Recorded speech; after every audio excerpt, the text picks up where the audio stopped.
Le delegazioni delle associazioni dei sindacati della Polizia di Stato rappresentativi nella provincia di Agrigento del SIUP, SAP, SIAP, COISP, MOSAP, Federazione FSP, MP, SILP, CGL hanno incontrato il prefetto di Agrigento, Salvatore Caccamo, per affrontare le problematiche contrattuali di diverse strutture nella provincia in uso a uffici di polizia e in particolare dello stabile ove ubicato il commissariato di Porto Empedocle.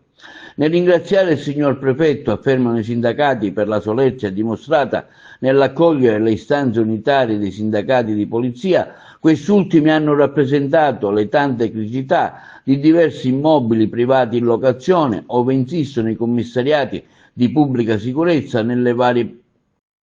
zone della provincia e anche in strutture demaniali che necessitano di immediati interventi strutturali. Le rappresentanze sindacali hanno pure chiesto al prefetto di intervenire laddove possibile sull'assegnazione dei lotti per il vitto e l'alloggio nella nostra provincia, ove insistono le strutture che dopo la gara di assegnazione a volte non rispettano, perdendo i requisiti minimi previsti dall'accordo ministeriale in relazione alle stanze assegnate alle operazioni di polizia.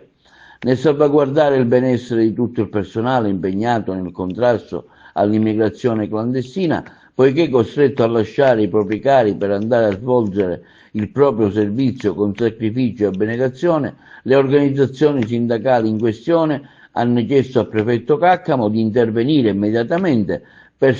sanare le discrasie rappresentate. Il prefetto di Agrigento Caccamo si è impegnato a verificare quanto esposto e a risolvere ogni incongruenza evidenziata dai rappresentanti dei lavoratori di polizia dello Stato della provincia di Agrigento. Lo stesso prefetto ha indicato altresì delle soluzioni in funzione di quanto oggi rappresentato.